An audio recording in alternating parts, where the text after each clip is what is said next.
26 मई 2024 की बात है। उत्तर प्रदेश के आगरा जिले का एक इलाका पड़ता है सिकंदरा। इसी सिकंदरा थाने में बुधवार की सुबह एक युवती रूबी शर्मा रोते बिलखते हुए थाने पहुंचती है और थाने में मौजूद पुलिस वालों से कहती है, साहब मेरा पति सुरेंद्र कुमार शर्मा अचानक घर से कहीं चले गए हैं। बहुत दिन बीत गए हैं लेकिन वापस नहीं लौटे। इसके बाद पुलिस गुमशुदगी की रिपोर्ट दर्ज करती है, आसपास के लगे सीसीटीवी फुटेज खंगालती है और उस जगह तलाश करती है जहां उसके होने की उम्मीद थी। लेकिन पूरे 1.5 महीने बीत जाने के बाद भी सुरेंद्र कुमार का कहीं कोई सुराग नहीं मिलता। घर वाले परेशान थे, पुलिस हैरान थी, लेकिन कोई नहीं जानता था कि जिस सुरेंद्र कुमार को पूरी दुनिया बाहर ढूंढ रही है वह कहीं बाहर गया ही नहीं था। करीब 45 दिन बाद जब रूबी खुद अपने जेठ के सामने एक ऐसा खौफनाक राज खुलती है जिसे सुनते ही पूरे परिवार वालों के पैरों तले जमीन खिसक जाती है। जब पुलिस उस घर की बाथरूम का फर्श खुदवाती है तो नीचे से एक इंसानी कंकाल बरामद होता है। आखिर एक पत्नी ने अपने ही पति की लाश को घर के बाथरूम में क्यों दफनाया था? क्या है वास्तव में एक घरेलू झगड़ों से तंग आकर पत्नी का खौफ था या फिर एक बेहद ठंडे दिमाग से किया गया मर्डर? जानने के लिए वीडियो में अंत तक बने रहिए। नमस्कार दोस्तों, मैं हूं आनंद और आप देख रहे हैं क्राइम इन्फो।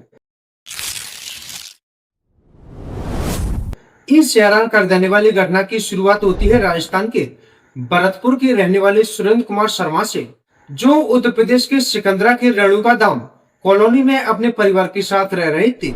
सुरेंद्र की शादी साल 2010 में इटावा की रहने वाली रूबी से हुई थी। दोनों की 2 मासूम बेटियां भी हैं, रिद्धि और सिद्धि। घर में इन सब के अलावा सुरेंद्र की बुजुर्ग माँ कमला भी रहती थी। सुरेंद्र के पिता एक सरकारी टीचर थे जिनकी कई साल पहले मौत हो चुकी थी, जिसकी वजह से सुरेंद्र की मां कमला के खाते में हर महीने पेंशन आती थी। सुरेंद्र कुमार शर्मा कोई काम नहीं करते थे और उन्हें शराब की बुरी लत थी, जिसकी वजह से घर में आए दिन रूबी के साथ झगड़ा होता रहता था। दूसरी ओर इसी सप्ताह बुधवार को पुलिस उसके घर सत्यापन करने पहुंचती है क्योंकि 2017 में सुरेंद्र के खिलाफ ट्रक चोरी का मामला दर्ज हुआ था।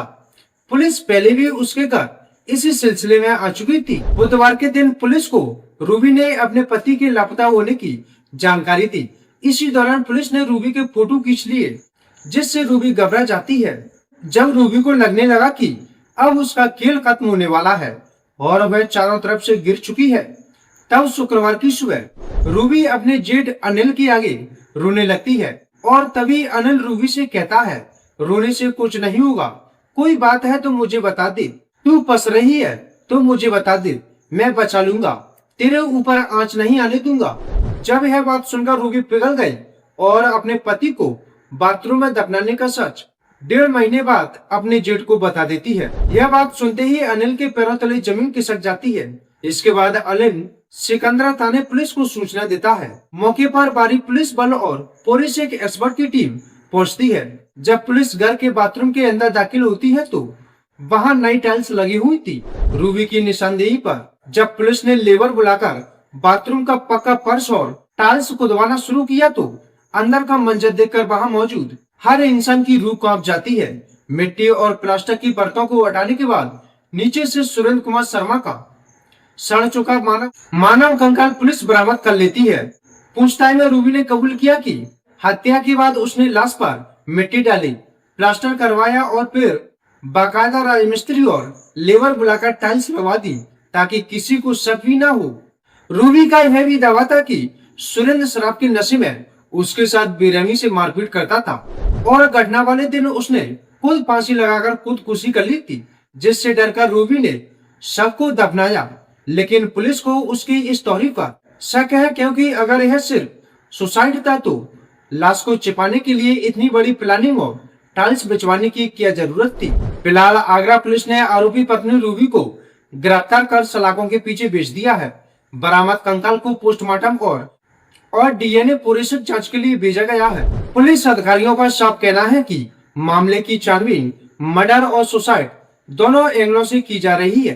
फोरेंसिक रिपोर्ट आने के बाद ही वैज्ञानिक रूप से साफ हो पाएगा कि सुरेंद्र की मौत गला घोंटने से हुई थी या किसी और तरीके से, जिसके बाद रूबी के खिलाफ सख्त कानूनी कार्रवाई की जाएगी। दोस्तों, आगरा की इस खौफनाक वारदात ने दिखा दिया है कि कभी कभी अपनों का ही चेहरा कितना डरावना हो सकता है। कोई इंसान 45 दिन तक एक लाश के ऊपर बनी टाइल्स वाले बाथरूम को नॉर्मली इस्तेमाल कैसे कर सकता है, यह सोचकर ही रोंगटे खड़े हो जाती हैं। सच चाहे जमीन के कितने भी नीचे छुपाया जाए, वह एक दिन बाहर आ ही जाता है। आपका इस पूरी सनसनी की वारदात और कातिल पत्नी की इस खौफनाक साजिश पर क्या राय है, हमें कमेंट करके जरूर बताएं।